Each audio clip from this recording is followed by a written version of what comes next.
Oh, this is the podcast studios brought to you by Machine Inc. Welcome, everybody. Grace Rizza, John Oceana. it's great to see you. Good to see you too. You know, you were the first person I thought of when I put this together. Really? Yeah. Wow. And I was like, I didn't know when to ask you or how I would. And now that the timing worked out, it was so easy. I didn't really have to. I'm so excited to be here. This Yeah. is awesome. Cool. It's good. It's great to have you. Thanks. And I never get to see you anymore. I know. I moved across the country. I know. How did you like it? That's like a big thing. A lot of people did that, right? Yeah. Yeah. I love it. Yeah, I love it. It's warm and sunny all the time. And everybody's not working. Everybody is playing pickleball at like 10 a.m. I'm like, don't you have a job? You know, how are you doing this? So it's a different world. Yeah. It's like it used to be Retirement City, right? Yeah. Like Yeah. the Boca Vista on Seinfeld. Yeah. It's like right. That's like Yeah, that's like the end goal before the end. right. Yeah, The yeah. end you Yeah. made it there early. I went there early. Yeah, Congratulations. thank you. Yeah. That yeah. means I get to visit the end goal early if I want. Anytime. Yeah. Thanks. But it is a different culture. And maybe it existed in Illinois and I Mhm. just didn't notice it because I was just like working so hard.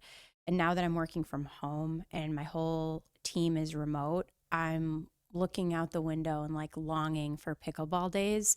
But like I can plan that on a Saturday. You know what Yeah. I mean? But it is challenging for me because I'll meet like neighbors and stuff who are like, oh, I have so much flexibility. And like that's the word that they use for I don't work full time. It's like synonymous. Flexibility now means part time work. Yeah. So when I interview people and they're like, I just really want flexibility. And I'm like, it's a 9 to 5, like let's like just get right to it, Yeah. but yeah, like the environment has changed, Yeah. know?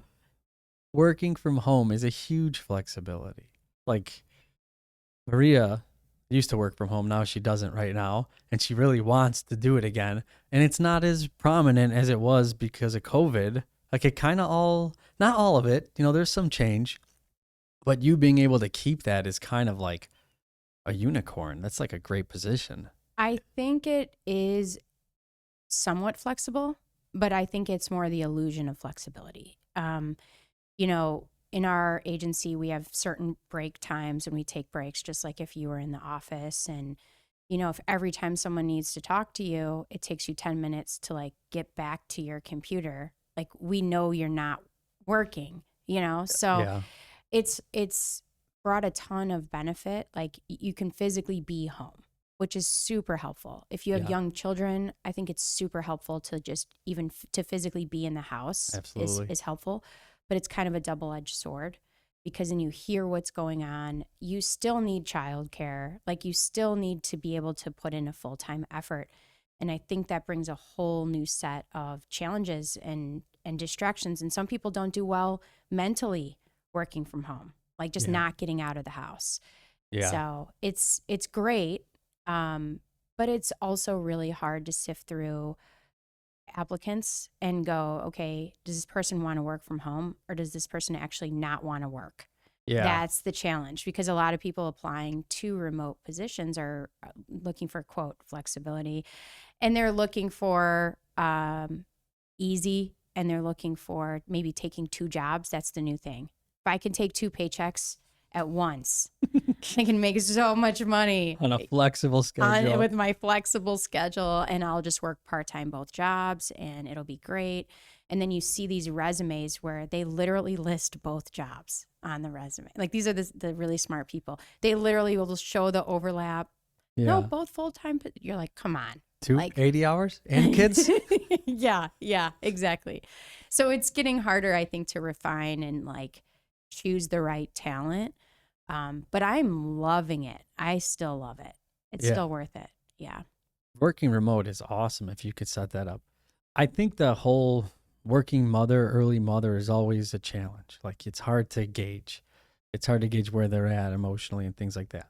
But as far as having an opportunity, because you deal in media and a lot of customer communication, if you are that young kind of like entrepreneur spirit, you can do work from anywhere, be in tropical places, put in your time, but then be on vacation when you're not.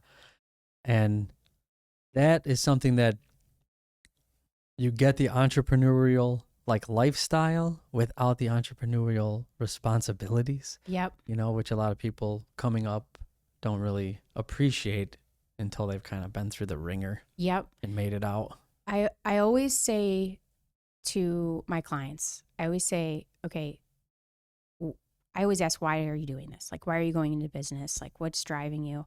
And then I make sure to crush their dreams right away. I'm like, listen, self-employment is the illusion of freedom, just like employment is the illusion of security. That's a good point. And let that sink in, because like your freedom, like we're all working towards something, you know? And I think that there's different types of freedom from different situations, but it is not, I'm going to go into business ownership so that I can play pickleball. Like those aren't the most successful people, you know, in my opinion, you got to love it. Like you've got to be invested in what you're doing. Yeah, It makes a difference. absolutely. Yeah. So the young mom thing too, man, there's no winning.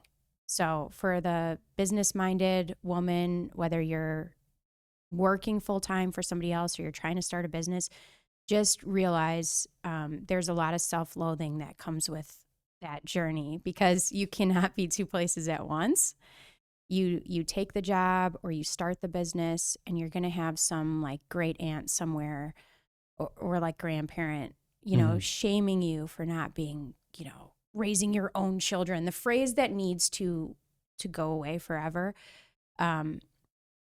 What happened to It Takes a Village? Like, can we bring that one back? Like, that would be a good one to lean into right now, you know? For sure. But there's no winning, because when you're at work, you're supposed to be with your children. When you're with your children, you need a mental break. And it's really hard to find balance. And it's really hard to avoid that feeling of guilt in one way, shape, or form. And you're sleep deprived and you're out of your mind. Like you're not normal. Like it's torture. Like having young children, it's the best and the most challenging. Well, it's like how many things can say now, and you have to have a wit about you to not collapse under that eventually throughout the day. Yeah. It's unlikely. Yeah. I was extremely blessed in that I thought I would like go to college, get married, have a bunch of children, and be like making sourdough bread. Like that was like my plan. Seems like you did that pretty good. I didn't. Okay. Well, I'll come back later once I've learned how to make sourdough. We'll do a different episode on sourdough bread. Okay. But it didn't happen for me right away. Like I didn't meet my husband till I was 27, and I had a handful of years between education and being a mom and being married. And so I just kind of like had to distract myself with work. And then I fell in love with my work. And then I had my business started it at 24 and didn't have my first child until 29. So I had some time to get a little bit under my belt. I think if I were trying to start my business like a lot of people do at the same exact time that they're starting their family, it's a really big challenge, because when you're starting a business, unless you have a financial backer, which I didn't have, Right. It just takes a lot of time. It just takes a lot out of you. Same thing with starting a family. So Yeah, both things demanding all your time. yeah. You can't be too young to start your business. I think that would be the advice I would give to anyone who's like thinking about it. I wouldn't say that about family, only because I feel like I'm so old, and a part of me You are wishes so old. Part of me wishes I had children younger looking back, but same thing with the business. We're the same age, by the way. Like that was a self-deprecating joke for those who don't know. Yeah, we are the same age. But even starting a business, like what you said earlier about false sense of security, you realize that when you have kids, because you're so vulnerable, because your heart exists outside of you, and everything exists outside of you. And I think that's really easy to see, or easier. I don't want to say easy to see. It's almost undeniably put in your face and blows your mind to bits as a woman, I would imagine, having a child. Mm-hmm. Because it's just, the level of vulnerability that you experience as a human being is brand new. That is so true. And you're like, I don't know if I could say this. I'm going to say it anyways. You're like naked all the time. You're like, Yes. That's there's like people coming in and you're like trying to like feed your child, and like it's vulnerability at the next level. And then you're responsible to take care of yourself. You could barely take care of these tiny masters, is what I call them, tiny That's masters. funny, yeah. But yeah, it puts you in this place. And you got to then- get your hair done. Yeah, I and you didn't gotta do get that your for a nails long done. time. But Well, yeah. No, I know, but there's expectations that you put on yourself, right? Probably, or you think about it. A lot of women do. And then they just have to say, fuck it, because how can you do you can't do everything. Yeah, I'm really offended by that word. No, I'm okay. I'm all right. I just want to say, this is going to be fun. I get my nails done sometimes. I have to get my hair done or I look 85 years old. Very gray. But I see women that are like really struggling in business and motherhood. And every time I talk to them, it is the same conversation. Sorry if I'm calling someone out. I still love you. But it's the same conversation every time I see them. It's, oh, I'm so busy. We have all these sports with our kids, and we have all of these things we have to do. And it is such busyness that there is almost a lacking of joy in life. And it's just, how quickly can we go from one thing to the next, the next, the next, the next. And then I see their nails are always done and like out to here. Hair's always done, Botox. I mean, all the things. And they're stressed about money and they're stressed about their career. And I'm like, why don't we just dial it back like a little bit? Yeah. You know, like, what do you actually need? I think they're stressed about things they don't know how to express. They don't know how to get away from the stress, because when you have the kid, you're so vulnerable. How do you get away from it? So you want to do things to feel like a person. Otherwise, you're like, what am I doing? I like these things, or I used to think I liked things. Then like you have kids, and when they're young, you get out of that. You forget the trauma as you get older, I'm sure. Yeah. It's, especially if you're a woman, you forget the trauma of birth like you have to. But I don't know much about physically experiencing that. But yeah. Neither do I. Both were surgically removed. I think that's like the new thing. Let me tell you from a woman's perspective. Oh, yes, please. No, Inform me. I just think if women, there's one word, like there's a magical word that women have a really hard time with, and What is it's that? no. Oh yeah. It's no. And I struggle with this too. It's like, Mom, can I do this? Can you take me here? Can you buy me that? And not even with the kids. It's like, it's really hard to say no. There's like this deeply ingrained like people pleasing aspect that we grow up that just, and I don't know if it's just women. It might be men too. But boundaries are tough, and boundaries with your kids are so tough because you want to give them everything. Yeah. You know, Mm-hmm. but then that actually robs them of so much. Yeah. So No, but how do you? It's true, and that's always it goes. Everyone knows. Like once you're in it, they realize that. How do you bring the joy in? You know, like how do you let things? I mean, who knows? But it's good to be able to do it, and to find like. I think sometimes it's just time. Like you have to go through it. You don't avoid. Like no one avoids it. well, you have to protect your joy. So I feel like joy comes from God. I feel like it's in us, and it comes from faith. And if you don't have faith, go find it, because it's like the best thing you could do for your whole life. Do you think the guilt comes from faith? No, Okay. I think that peace and love and joy comes from faith. Okay. That's a whole podcast. I mean, I could stay here all day. I'm good. But you have to protect your joy. So whether it's in business or whether it's at home, you have to identify the things that rob you of your joy. You have to eliminate those things. It's like an elimination diet for your life. Mm-hmm. And a lot of things do impede on your joy. And it's very, very simple. It's like, this person robs me of my joy. Doesn't necessarily mean I'm going to cut this person out. It just means I'm going to change my perspective on this person. We have so much control over how we perceive things.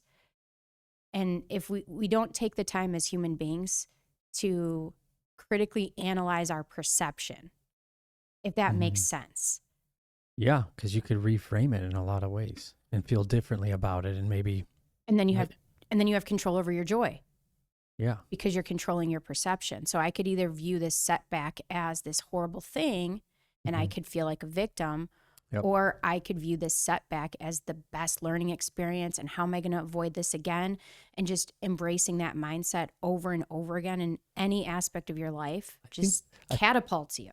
It's true. I think there's a tendency to divert for most people before that, because as soon as you have that feeling, there's like a reactiveness. Yeah. But if you sit with the feeling, then you have the ability to reframe it. But that means you have to sit with the feeling. And I think a lot of people, they just take off before they have the ability to sit with it sometimes. Are you saying people avoid pain? Yeah. And maybe that's why they stay so busy? Yeah. The neurodivergence is a nice term people like to that's too smart for me. label kids with or something, which they are themselves. Yeah. Yeah. I think it's an interesting concept. So what's your opinion? Like, do you think that people should have downtime? I don't know. Can you enjoy your downtime? Are you going to be a fucking monster with your downtime and screaming at everybody? And, It's as if you know me so well. I was more talking about myself. It's like, what does downtime mean? I don't think it really matters. I think the joy is what matters. And you can't help but have downtime. Right. Because if you're looking for joy. Right. I think to reframe the idea of joy, I look like, how do you have time, I'm going to just say feeling good. Yeah. And then if you focus on that, or like another thing I like to think of is like, it's a little more abstract, but like aesthetics. Like joy is like aesthetics, and aesthetics is being like a feeling and not just visual. Mm-hmm. So if you focus on like aesthetics or joy or beautiful things, and you try to, the free time is going to come in and go. But at least you have that joy. I think that's the leading. That's like the root off is the joy.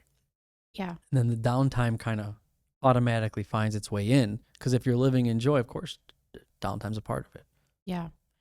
Yeah. And what is downtime? I mean, I don't really, know. what is it? I mean, I think it's when you're sleeping. I was going to say, this could be considered downtime. We're having fun. Yeah. But it's not, obviously, to some degree, because it's.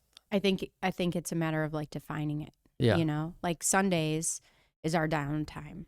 Okay. So we'll go to the beach now that we live in Florida, which is fun. We'll go to church, but it's not the day where we try to fit in all the things. Yeah.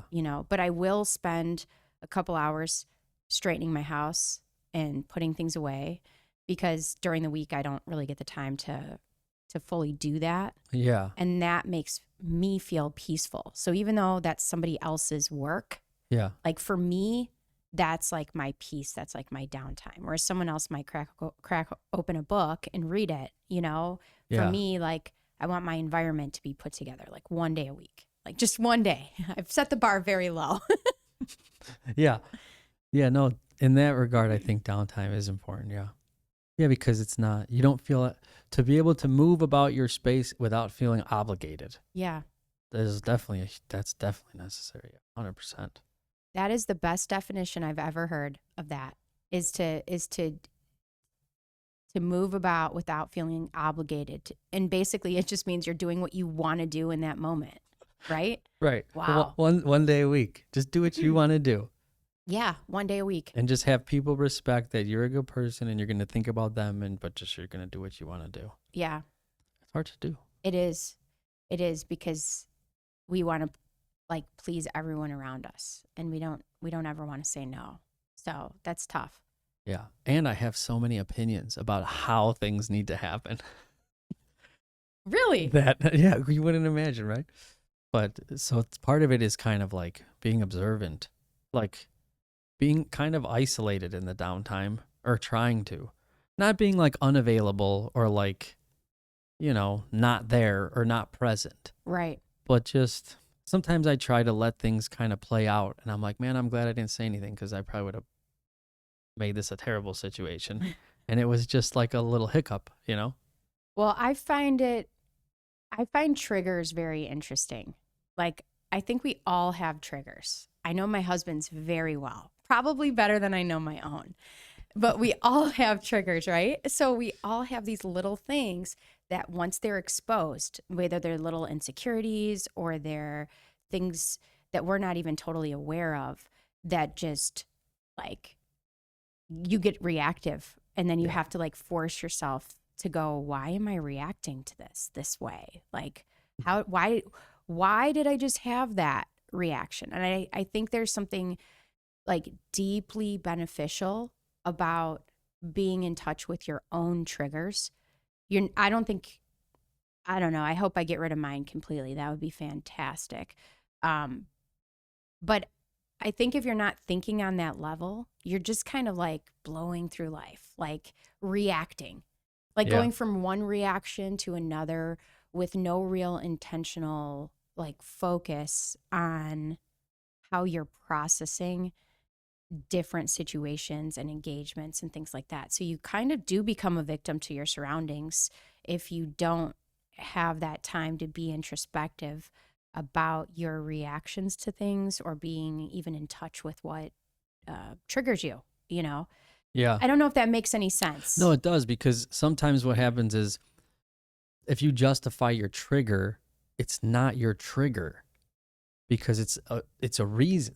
You acted that way because something else happened, so it's not a trigger, and there's no reflection. I want to call it refraction. I'm just gonna make shit up, but it does make sense, yeah. And I think it's like anything. There's always varying degrees. It's like Yeah. potential or kinetic energy. None of them have. You're never fully one or fully the other. Mm-hmm. And I think life's different. Yeah. Situations push you to one side of the scale or the other, and sometimes it's good to be very introspective. Yeah.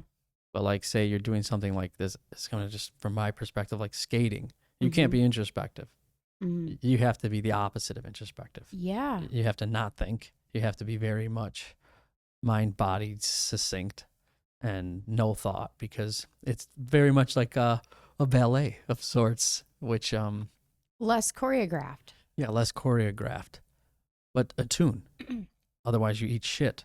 You Right. fall down a flight of stairs, or I would say you have to be incredibly in the moment for some things. Yeah, You're still processing, but more on a innate reflex yes, way versus like a deliberate planned way, which is sales. That's sales. yeah.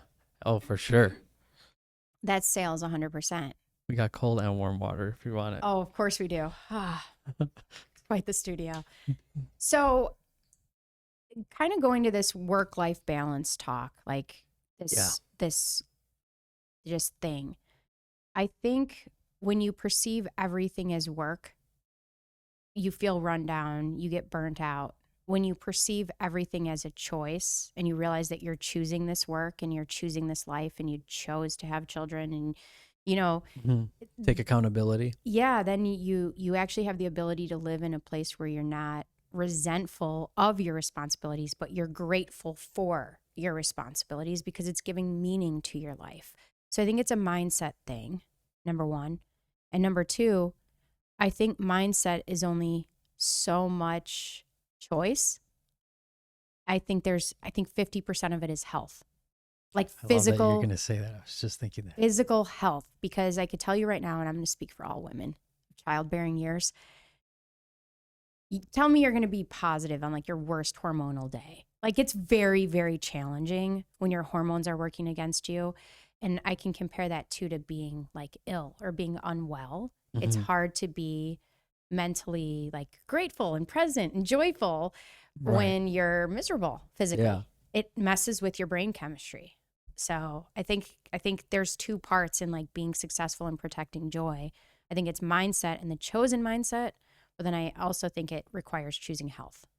So this is going to segue nicely because I think, from my perspective, the more we evolve as people, we get off into nuance and everything gets broken up into different compartments.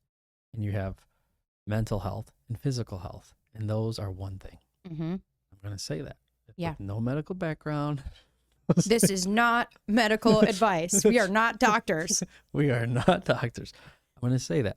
So then if mental health and physical health are the same thing, how does that play a role in what you're saying about overall health and mood, Oh, yeah. mental health? Yeah. Like 3 years ago, I thought I was dying. I was literally like, I was on the phone with my dad. I was crying. And I was like, Dad, bye. Like, this is it for me. My joints hurt too bad. My body hurts too bad. I can't figure out what's going on. I think it's just shutting down. Like, I'm in so much pain. I don't sleep. Yeah. I was bawling my eyes out, which is really not a nice thing to do to your father. But I literally felt God tell me I was going to be fine. And I was Yeah. like, never mind. I was like mid-sentence with my dad. I was like, never mind. God told me I'm going to be all right. He was like, good. All right. Great. And then it kind of kicked off this journey of like hope and belief, because I literally like felt God tell me that it changed my perception. And then it was like, okay, well, now I have to find these answers. And so it kind of pulled me out of victim mode and feeling like if I have this disease or that disease or whatever, that I've been labeled, that doesn't actually define me, and that not all of the health information is easily accessible. I think a lot of it is very deeply suppressed. And so in going in this like physical health journey, everything I did for my physical health had the exact impact, like you're saying, on my mental health and perspective and everything. It's the same. Yeah. It's the same. It's all the same stuff. You want me to tell you what all the things are? That's why we're here. Oh, okay. I called you. Go ahead. Okay. So I started on carnivore diet, did that for 8 months, like pretty strict, and then have toggled in and out of. Then how did you reintroducing feel things. with that? Horrible at first. And I think people need to know, especially for What's women. at first? 1 week, 2 weeks, a month? 2 months? 2 months, 3 months. Okay. Like, didn't really feel like good until I was like 6 months in. Do you think it's like a sugar withdrawal thing? I think sugar withdrawal was the first symptom. Okay. They call it oxalate dumping. I don't know anything. Sugar withdrawal is called oxalate dumping? Well, no, the carnivore community Okay. will talk about when you go carnivore, like for the first time. And I'm like an all or nothing person. So Yeah, I'm just me like, too. I'm never going to eat another carb starting now. Yeah. And I was dehydrated, didn't know how to supplement with electrolytes, Okay. like pain skyrocketed. And like in the carnivore community, they say that's a lot of like oxalate dumping. So Okay. people can look that up if they want, but I don't know if that's what causes it or not, or if it's sugar withdrawal or everything. But you feel like shit. Your body's going through changes chemically. Yeah. So for a little bit in the beginning, you felt like shit when the Yeah. carnivore.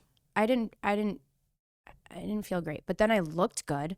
So then like, I'm like 2-3 weeks in and like bloating's coming down, inflammation's coming down. So that made me feel good. So that kind of gave me a little bit of push to like stay on it and try it. And Nick had already been on it for a couple of months. So I had my, He was looking great. always. But yeah, he's just stayed on it because he just feels better on it. Yeah. And we both had a bunch of like gut health issues and we were both sick all the time, different stuff. Yeah. And I don't know, it was probably like H. pylori or something. I'm guessing Well- we were just passing it back and forth. I don't know. Feeling good's important. And it's like, it's underrated until you're like, this isn't worth it if I can't feel good. Like, Yeah. Yeah. So you did that like 8 months on the carnivore. Mhm. And then, so you felt pretty good after about 3. It was serving you well. Yeah. Yeah. Learned how to drink electrolytes. That helped. What is that? Yeah. Pickle juice? What do you drink it? Different. Lemonade? We have Element, Okay. LMNT. We drink Oh. that. All right. They should sponsor this podcast. But yeah, I mean, I realized carbohydrate has Oh. something to do with being hydrated. That Ah, eating carbs helps to keep you hydrated. So if you go and you cut out carbohydrates that you have to supplement with electrolytes, Can or I- you're dehydrated. can I tell you a story Yeah. where maybe this, because I never knew what happened, but I knew something chemically, biophysically, however you want to put those Is this the syllables juice together. story? Did I tell you about the juice? Oh, I know the juice story. When I just went But on tell me juice? again. So I went on. So my buddy's like, I'm gonna do a juice cleanse, and I'm like, okay, yeah, like I'll do whatever. Let's try it. So he did just vegetables. So I was like, all right, let's do it. So we like juiced like 3 or 4 days of vegetables. So like 2 days in, I went to this art fair in another state, and on the way there, Were you in What? Wisconsin? I was on my way to Minnesota. Oh, okay. On the way there, it's like, man, my hands started getting tingly. I started feeling like numbness. And I was like, man, I'm like really thirsty. And like I didn't have really anything except like celery, to like all this juice, like not a whole lot of carbs, right? Especially like easily absorbed carbs, like the Mhm. refined sugars we have, those like instant. Right. And like I was like, man, I don't feel great. You know, my hands, they started feeling weird. These fingers all the way up here started going completely numb. And my posture, what's going on? And then I stopped being able to open my hands while I was driving. And I was like, something is like really, I'm going to die. Like, I'm definitely, this is it for me. So I'm like, all right, maybe if worst case, I'll just pull over. So I'm like, I got to make it. And I started feeling numbness, like creeping up the back and onto my head and in my face. And I was driving like with my wrists. Now, it was just tingling, like fiery tingling, you know, but I couldn't really move my hands. And I was like, fuck. Because when you're on the way, like sometimes you don't have an exit for 30 miles. Yeah. And like right then there was like an exit, like right there. I was like, thank God there's like a gas station.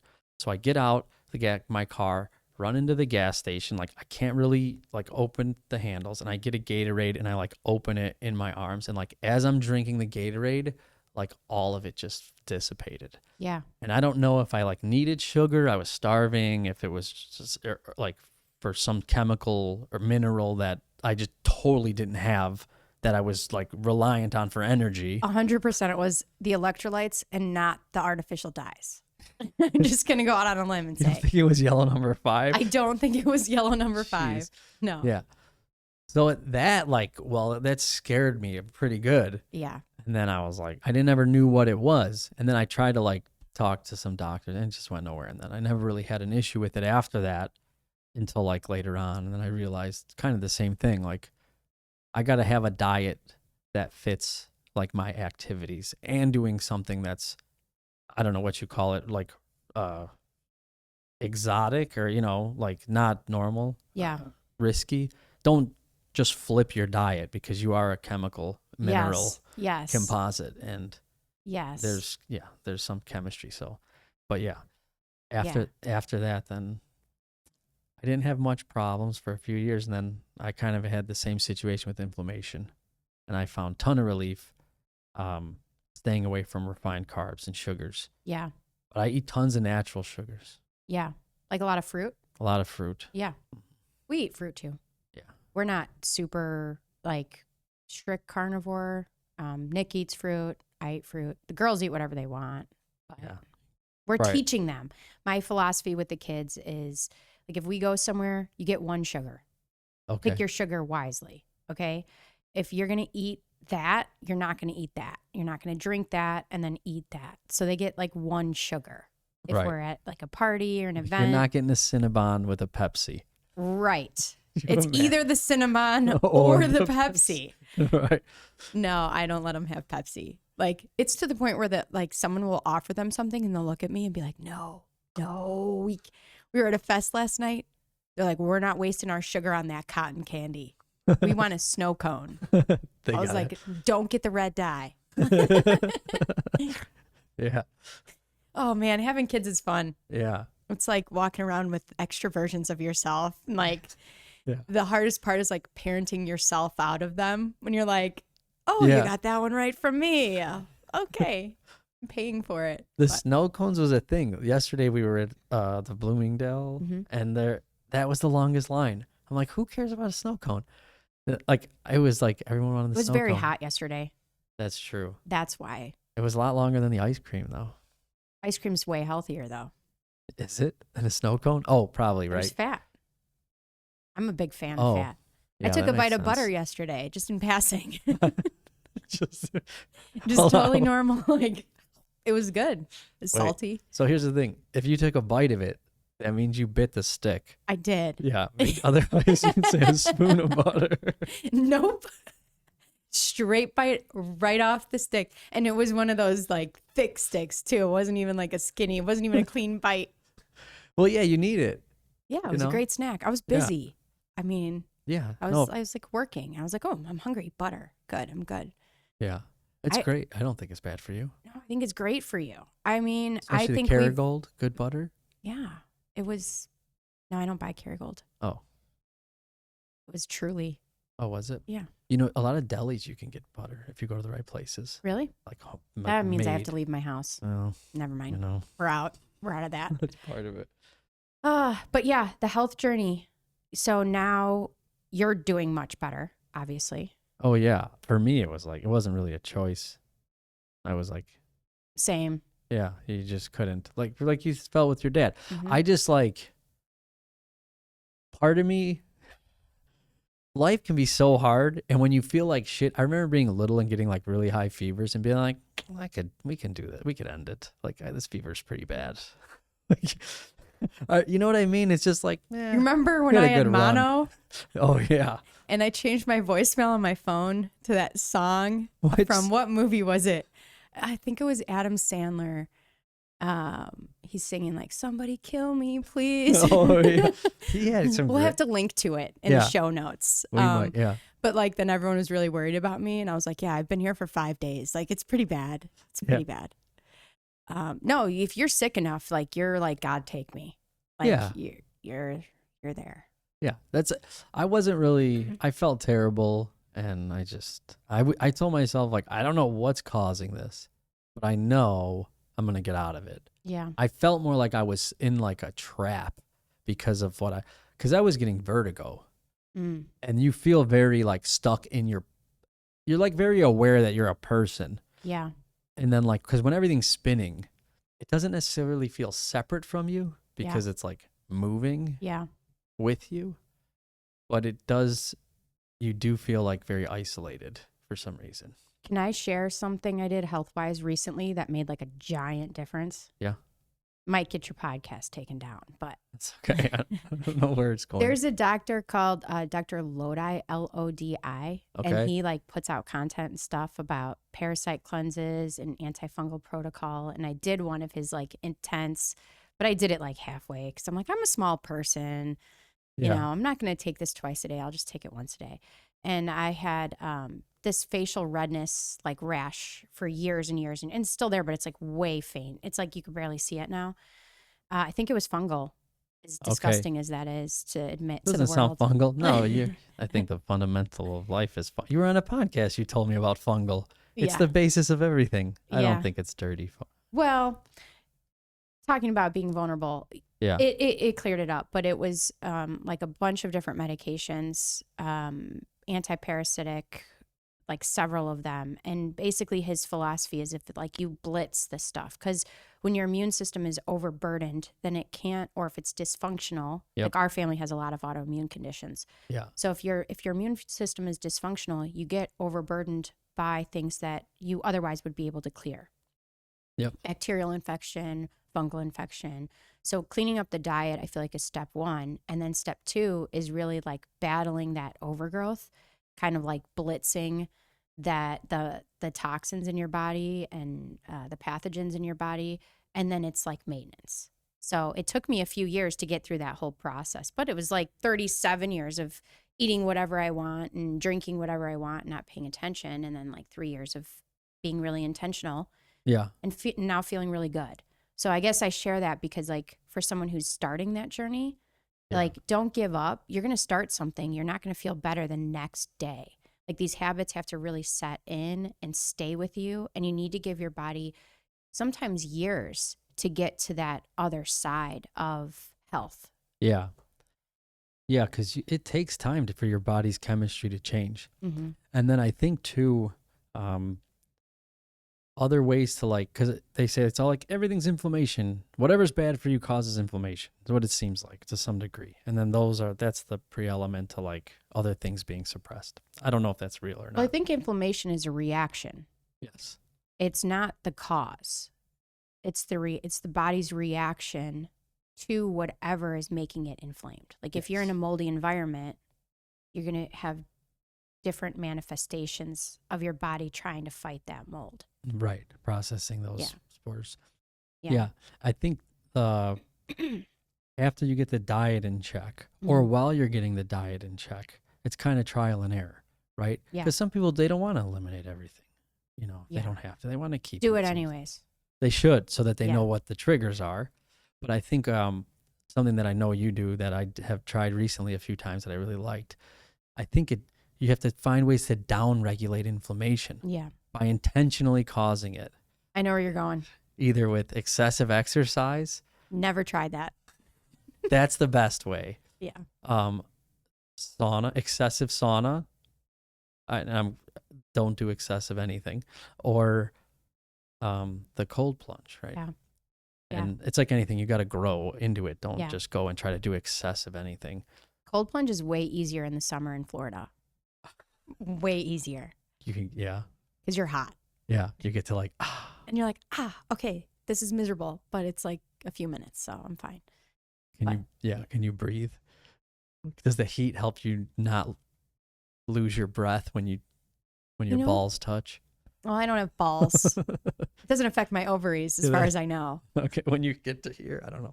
I just jump all the way in. Yeah, that's the best. And then I put my little daily prayers on Okay. and I like listen to that. I'm not at all relaxed, but I'm like breathing, just trying to breathe. But I need to get back into it because I've been out of it. I did like go into things and I go out of things. I had a sauna phase. I had a Yeah. cold plunge phase. I'll get back into that. It's But good to have something. It's like- I do all these new things. Yeah. Well, it's good to have new things because that makes it interesting. Like it's good to either go in the sauna or go in the cold plunge or have Yeah. something that's doing it. Like exercise. It's good to have some form of exercise. Yeah. I think. Yeah. And some diet. But that's why I try not to get too like down on myself. I'm like, I haven't exercised lately. It's like, all right, well, I'll do a cold plunge. Yeah. Do something. It's like it's part of maintenance. Yeah. You know, down regulating that inflammation. Yep. But the cold plunge, It's good. The cold plunge is really good for the mental health stuff. yeah. I mean, overall mental, same, but I feel like it's like an antidepressant. Yeah, I would definitely. Immediate. Like you go in the cold plunge for like 2 minutes, Mm-hmm. be uncomfortable for 2 minutes, and then you're Right. going to feel like really happy the rest of the day. Like that's literally how it works. It does, yeah. Like a switch. It is, yeah. It's Just great. you notice if you do it days back to back to back, do you notice like a diminishing effect on the mood enhancement of it? Have you ever done that? I mean, yeah, I was doing it every day Yeah, for anywhere from like 2 to 5 minutes, got Okay. up to like 7 minutes. long time. And then if I went off for a few days, I would start to feel like a little bit of negativity in my thinking. Okay. And then I'd be like, oh, I need a cold plunge. So it wasn't even for me, physical inflammation all the time. Although I Yeah. did go in when I had a headache once, Hmm. dunked my head in, and Yeah. felt really good. Like Yeah. it zapped the headache. I also took a sure. Tylenol. So who knows? I like to dabble. You should rename this podcast to the Really, Really Honest Podcast. Yeah. No, but Normal people talk about things. normal people talk about. Yeah. Well, I don't know if it'll ever have a real name, but maybe, love it. Maybe I'll name this. Oh, this one for sure. Normal Okay. people talk about things. Yeah, I like it. Yeah. I like it. That's definitely good. I like I noticed that first night for sure like mild euphoria for a long time. Yeah. It put me in a great mental space. And yeah, if I did it all the time, I noticed a little bit of a lack. And then like if doing it every few days, which I haven't done, I felt like it was awesome. Like it was just so worthwhile. Yeah. And I had another situation where with lifting weights that was like that. My buddy like lift weights. I was like, I'll come with you. And like putting the weights, like shoulder press, just like holding like a lot of weight standing and doing like a few things, being safe, but also like really kind of racking your bones with some pressure. And I remember that night, I just felt like my back, I had such a relief. Mm. And as you get older, like you just have chronic things, right? Yeah. Yeah. I never have stuck with exercise for a long period of time. I'd say I'd get like a personal trainer for like 6 months. And then I tend to like really overreact. My body gets overly inflamed from exercise. Yeah. And I would say the journey that I'm in right now, the piece of my journey that I'm in the middle of is learning how to listen to my body. I've been really good at mind over matter, like just mentally strong. And like, if I need to do this thing, I'm going to wake up early. I'm going to do the thing. I'm going to push through, da, da, da, da. But now at 40, I'm like, wait a minute, there's more to this than just like pushing through. Yeah. And so with exercise, I think now it's an excuse, right? Like I know if I exercise for like 15 minutes a day, Yeah. like that's really what I need to do. Like 30 minutes of really, maybe I'll work up to that. But I think that's always been my problem is I feel like my body is just very, very sensitive. My body loves to be inflamed. So if I could just do 15 minutes weight bearing, like, but not to the point where I'm going to be inflamed and sore, Yeah. that I'd probably be way better shape than if I just try to work out hard 3 days a week. Yeah. Probably. I think so. Yeah. That makes me think. You say a lot of things. I want to go off and just keep Go saying. ahead. Yeah. No, like I don't like exercise, but I always love sports because they're fun. Yeah. And there's one thing I notice in sports, especially as you get older, like stamina is key. Like, because there's a clock. So if you have more stamina at the end, you're better equipped. So you have to like gauge how much energy you expel to be effective throughout the course of an hour and a half or 2 hours or whatever Right. you're doing. So I think it plays a role into what you're saying. Like, because if you go like too hard all at once, you crash and then you Right. hurt yourself or you don't feel good or something happens. But it's about like going slow and slow and slow and then finding like this point of like synergy where you could kind of just like coast, where you're not like darting from place to place and sprinting, but you're like kind of rolling. You're doing long strides. Are you Like- talking about soccer? I'm talking about soccer. Okay. yeah. Okay. Or even skating. Yeah. But like you like being fluid, like working up to a point of being fluid and then kind of like playing in that space without going too hard and without like slacking. I think that could apply to like anything, I hope so. right? Like soccer, yes. Parenting, yes. Business, yes. Yeah. Like it's true. Like you have to find your pace that you can sustain, not burn out, not overdo it, but you're consistent. yeah. And everyone knows consistency is key, right? Like, Yeah. But that kind of puts it into context. So I need to pick up pickleball. Everyone's doing pickleball, huh? So that's what I need because then it will be fun. Just It I has can't to do it be- at 10 a.m. It has to be fun. Sometimes you grind it. Yeah. What else would you do besides pickleball? Besides pickleball, What's fun? clean the house, Yeah, it makes you feel better. put on music. Yep. I do. I actually have a dance party like every night. Do you? That's I, so I good. literally every night, but completely by myself. And there's no one there, except we do have a camera. I go in my hot tub. Oh, you do? I go in my hot tub. That's funny. I haven't. Uh-huh. I go in my hot tub. I put on fun music, Okay. and this is after the kids are in bed. Okay. Nick's watching some show, and I don't really watch TV. I just like doesn't do it for me. So once in a while, I'll watch like an old episode of The Office or something. But most Yeah. of the time, like it's not for me. Yeah. But I love music. Yeah. So like I'll put on music and like go in the hot tub and like dance. Like no one can see me. Like it's great. Yeah. No, for sure. I like to have dance parties. I too maybe have been alone on occasion. Although I hide it under the guise of entertaining my children. Oh yes, yes. I do that too. Yeah. Yeah. Because it's awesome. Move your body, get around. Yeah. But try to have fun with it, Yeah. you know? But then also like I should probably lift heavy things. You should. Yeah. You should. I need that. It feels good. Yeah. It feels like you did a lot of work. It doesn't to me.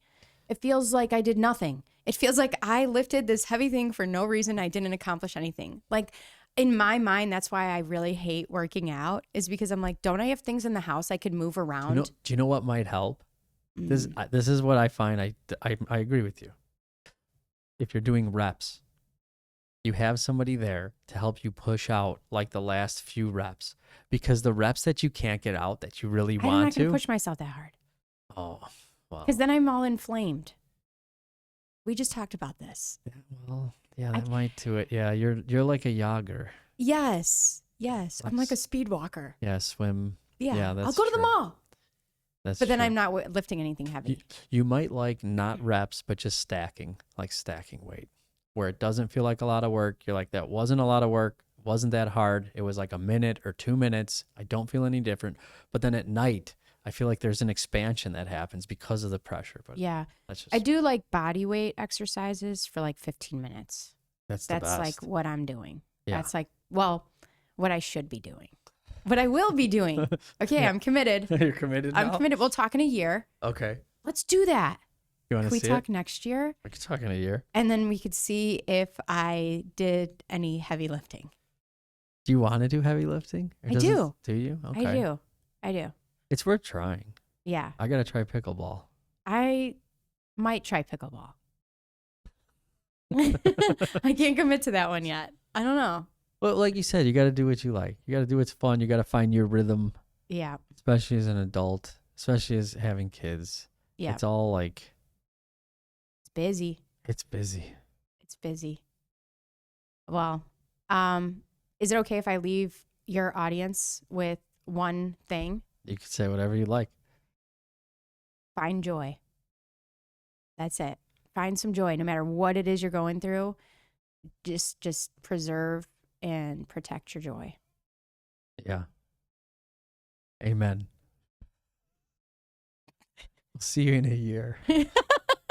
Thanks for having me. You're welcome. Thanks for coming. Thank you everyone for watching. See you soon.